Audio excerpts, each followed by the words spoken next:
Hello everyone, welcome back to our channel. কেমন আছো তোমরা? আশা করি ভালো আছো, আর আমিও ভালো আছি। বড়দের প্রণাম আর ছোটদের ভালোবাসা জানিয়ে আজকে ভিডিওটা শুরু করছি। তো এখন খাবার খাবো, খুব জোর খিদে পেয়েছে, তো গল্প করতে করতে আজকে খাবো। আজকের ভিডিওটা একদম কিন্তু অন্যরকম হবে, আশা করি তোমাদের প্রত্যেকের ভালো লাগবে, তোমরা সঙ্গে থাকো। আজকে বানিয়েছিলাম এই যে মিক্সড সবজি, একটা কলা, বেগুন, আলু সঙ্গে পটল দিয়ে একটা সবজি বানিয়েছি। তো সেটা দিয়েই প্রথমে খাবো। এই সবজিটা খেতে না আমার খুব ভালো লাগে, অনেকটা ওই ঘ্যাঁট ঘ্যাঁট টাইপের লাগে।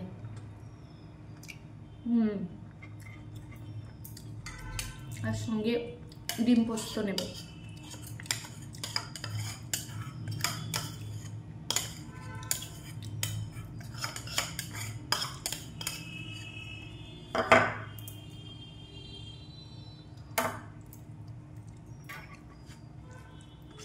আচ্ছা, অনেকেই জিজ্ঞেস করে যে দিদি তুমি কি বাড়িতে একা থাকো?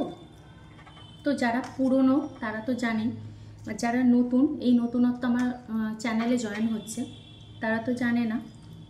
তো তাদেরকে আজকে বলবো যে আমি বাড়িতে একা থাকি কি না। হ্যাঁ, আমি বাড়িতে একাই থাকি, কারণ হাজব্যান্ড তো জবের জন্য বাইরে থাকে। আর আমার শ্বশুর শাশুড়ি, আমার পুরো পরিবার রয়েছে, বড় পরিবার, তারা থাকে গ্রামে। এবার তারা গ্রামীণ মানুষ, শহরে তারা মানে একটা বন্ধ ঘরের মধ্যে থাকতে তাদের খুব কষ্ট হয়। যারা বিশেষ করে গ্রামের মানুষ হয় তারা কিন্তু একটা ঘরে ধরে থাকতে পারে না। আমরা যেমন গ্রামে গেলে চারিদিকে ঘুরে বেড়াতে পারি, তারা গ্রামে এরকম ঘুরে অভ্যস্ত হয়ে গেছে, তারা একটা ঘরে ধরে থাকতে পারে না। এবার কথা হলো যে আমার হাজব্যান্ড এবং আমি দুজনে মিলেই আমরা বলি আমার শ্বশুর শাশুড়িকে যারা আমাদের সঙ্গে এসে থাকে, কারণ তাতে যথেষ্ট পরিমাণ বয়স হচ্ছে। গ্রামেতে যদিও আমার যা শাশুড়ি, খুশ শাশুড়ি ওরা আছে, ওদের ছেলেরা রয়েছে, সবাই দেখে, তারপরও আমি সবসময় বলি আমরা যে আমাদের কাছে এসে থাকতে, কিন্তু ওনারা এলেও ওনারা বেশি দিন করে থাকতে পারেন না বদ্ধ ঘরের মধ্যে। যারা গ্রাম সাইডের হয় তাদের কিন্তু এই জিনিসটা হয়। তো ওই জন্য ওনারা আসেন, দিন 10, 15, 20 এরকম থাকেন, আবার চলে যান।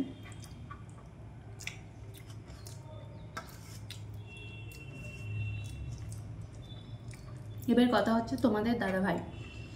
তোমাদের দাদাভাই অনেক লেটে লেটে আসে, মানে এবারে যেমন প্রায় 4 মাসের মতো হয়ে গেল বাড়িতে আসেনি, 5 মাসের মতো হয়ে গেল।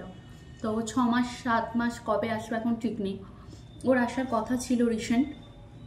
তো কি হয়েছে ব্যাপারটা, যেহেতু তখন আমাদের দেশে যুদ্ধ চলছিল, তো সেই জন্য ওদের ছুটি ক্যান্সেল করে দেওয়া হয়েছিল। তো ছুটি পায়নি, সেই জন্য আসতে পারেনি। তবে একটা আসার কথা চলছে। তবে তোমাদের দাদাভাই যেই জায়গায় পোস্টিং সেটা তো অত্যন্ত খারাপ একটা জায়গা, তো সেইখানেও আপাতত এখন ছুটি বন্ধ আছে, তো সেই জন্য সে এখন আসতে পারছে না। বাই দ্য ওয়ে, তোমরা কখনো ডিমের পোস্ত খেয়েছো কিনা আমাকে জানিও, আমার কিন্তু ডিম পোস্তটা খুব ভালো লাগছে।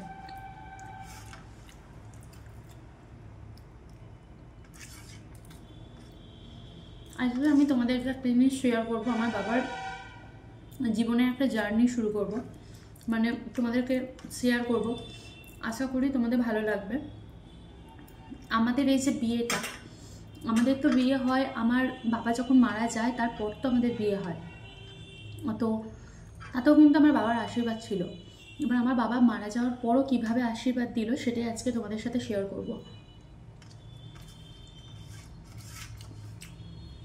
তখন আমরা দুজনের রিলেশনশিপে ছিলাম, মানে তোমাদের দাদাভাই আর আমি দুজনেই রিলেশনশিপে ছিলাম।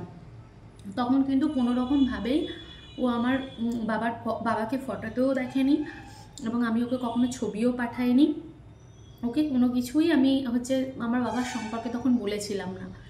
তো আমরা যখন চলে আসবো, তার ঠিক 4-5 মাস আগেকার ঘটনা বলি।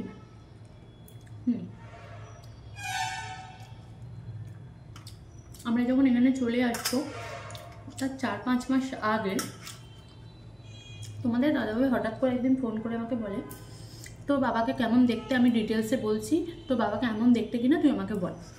তো আমি বললাম হ্যাঁ ঠিক আছে বল, কীরকম দেখতে আমি শুনি। আর তুই আমার বাবাকে কোথায় দেখলি? আমি তো কখনো ছবি দিইনি, তাহলে কি করে দেখলি? তো বলছে আমি বলছি শোন। তো ও তখন বলল যে তোর বাবাকে এরকম সিধা সাদা লোক, চুল কম রয়েছে, মানে হুবহু যেমন আমার বাবাকে দেখতে সেরকম বলে গেল। আমি বললাম কি করে হলো? ও তখন বলল ভোরবেলা, ভোর ঠিক 4টে-5টার সময় ও স্বপ্ন দেখেছে, বাপি ওকে স্বপ্ন দিয়েছে। আমাদের একটা মাটির ঘর ছিল, ওই মাটির ঘরের নিচেটাতে আমি অজোরে কেঁদে যাচ্ছি তোমাদের দাদাভাইয়ের সামনে, আর ও আমাকে বুকে এরকম করে চেপে ধরে রেখেছে যেহেতু আমি কাঁদছিলাম। তো আর আমার বাবা ওই দালানেতে দাঁড়িয়ে ওর দিকে এক দৃষ্টিতে তাকিয়ে আছে এবং একই দৃষ্টিতে একইভাবে তাকিয়ে রয়েছে। এবং তখন ও তোমাদের দাদাভাই শুধুমাত্র আমার বাবার দিকে একভাবে তাকিয়ে আছে। এইটা দেখেছিল আমাদের বিয়ের প্রায় 4 মাস 5 মাস আগের ঘটনা আমি বলছি। 4-5 মাস আগে ও কিন্তু আমার বাবাকে দেখে। এবার ওটা ভোরবেলা যেহেতু দেখেছিল, আর আমরা যেহেতু জানি যে ভোরবেলার স্বপ্ন কিন্তু সত্যি হয়, হয়তো ওটা উনি আশীর্বাদ দিচ্ছিলেন এবং এটা হয়তো বলতে চাইছিলেন যে আমার মেয়েকে নিয়ে গিয়ে কখনো কষ্ট দিও না। তো তারপরে পরের দিনই আমাকে জানায় যে এরকম এরকম ব্যাপার হয়, আর তার থেকে 4-5 মাস পরেই কিন্তু আমি চলে আসি তোমাদের দাদাভাইয়ের হাত ধরে।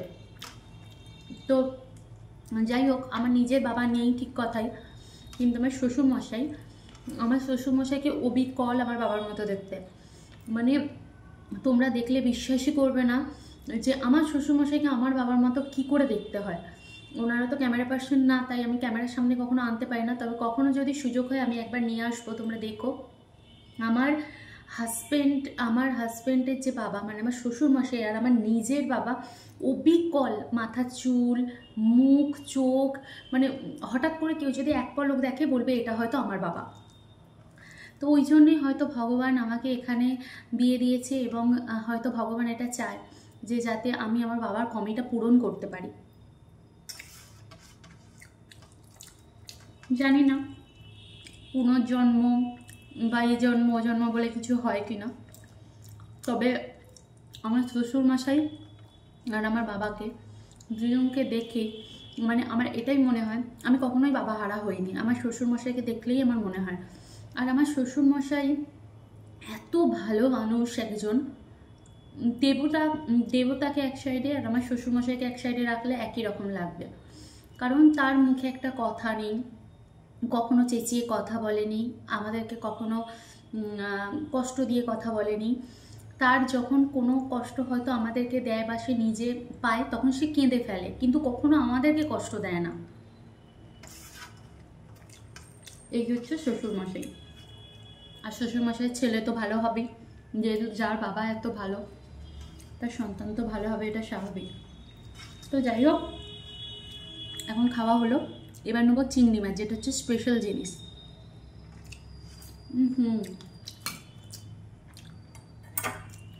বিশ্বাস করো এই চিংড়ি মাছটা খাওয়ার জন্য আমি কখন থেকে বসে আছি। এই যে নিলাম,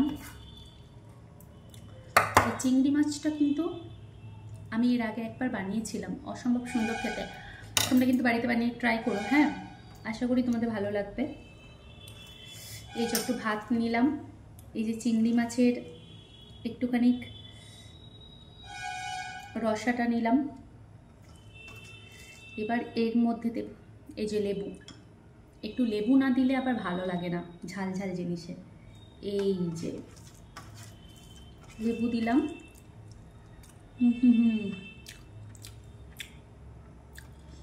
সব কিছু একদম পারফেক্ট। আমি কিন্তু আজ চিংড়ি মাছটা ওই দেখো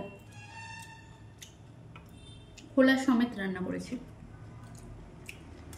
আমার খোলা সমেত চিংড়ি মাছ খেতে খুব ভালো লাগে, অনেকের ভালো লাগে না, অনেকেই চিংড়ি মাছগুলোকে খোলা মানে পুরো ছাড়িয়ে একদম সুন্দরভাবে রান্না করে, কিন্তু আমার খোলা সমেত খুব ভালো লাগে, তো আমি খোলা সমেতই রান্না করেছি।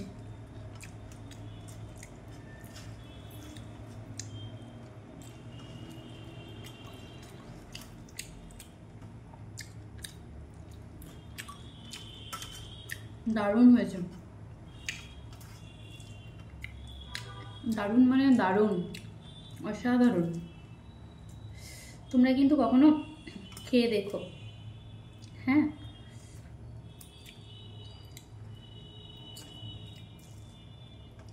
আমরা না যখন আমার বাবা বেঁচে ছিল, আমাদের কিন্তু কোনো জিনিসটাতে সে কষ্ট দিত না কখনো। আমরা যখন যে জিনিসটা চাইতাম হয়তো সঙ্গে সঙ্গে এনে দিতে পারতো না, তবে সে কিন্তু দেওয়ার চেষ্টা করতো। আর আমার যেহেতু পিসি টিসি সবাই ছিল, তো সে কিন্তু প্রত্যেকটা মানুষকে তাদের সাধ্য মতো বা তাদের দাদার যে একটা থাকে যে আমি বোনেদের জন্য করবো বা সব কিছু। আমার দাদু যেহেতু অনেক আগে মারা যায়, তো সেই জন্য পিসিদের জন্য আমার বাবা যথেষ্ট করে গেছে। এবং শুধু পিসিদের না, প্রত্যেকটা আত্মীয় স্বজন সবার জন্য কিন্তু আমার বাবা সবসময় করেই গেছে। কিন্তু এখন যাদের জন্য প্রচুর করেছে, সেই সব মানুষরা এখন এমন বাজে ব্যবহার করে, মানে বিশ্বাসই হয় না যে ওই সব মানুষগুলো এখন এরকম হতে পারে। তো যাই হোক, এইসব থেকে কষ্ট হয়, আমার মায়েরও হয়, আমারও হয়। কারণ বাবা যতদিন বেঁচে ছিল সবাই খোঁজখবর নিত, বাবা যখন মারা গেল তখন আমার ভাইটার পর্যন্ত খোঁজখবর কেউ নেয় না। তো এটাই খারাপ লাগে। তো যাই হোক, মানে যে যার চিন্তাধারা সে তার। তো আমি যেটা ভাববো সেটা তো আর মানুষ আমাকে দেবে না, আমি যেটা চেষ্টা করব সেটাও তো মানুষ আমাকে আর দেবে না। আমি হয়তো তার কাছে ভালো না, অন্য কেউ হয়তো ভালো, বা আমার মা আমরা কেউ ভালো না হয়তো। তো যাই হোক না কেন, তবু আমি দেখেছি অনেক পরিবারে ভাই চলে গেলে, মা বাবা চলে গেলেও তো ভাজের সঙ্গে মানে ভাইয়ের বউয়ের সঙ্গে সম্পর্ক অনেক সুন্দর রাখে। কিন্তু আমাদের পরিবারেতে সেরকম কিছুই না, সব যে যার সে তার মতো, মানে স্বার্থ পুরোলো তো তোমাকে টাটা বাই বাই করে দিয়ে চলে যাবে। তো ঠিক আছে বন্ধুরা, আজকে ভিডিওটা এতটুকু। কেমন লাগলো অবশ্যই কমেন্ট বক্সে জানিও। আর যদি আমার বাবার জীবনের আরও কোনো গল্প শুনতে চাও অবশ্যই কমেন্ট বক্সে কমেন্ট করো। ভালো থেকো।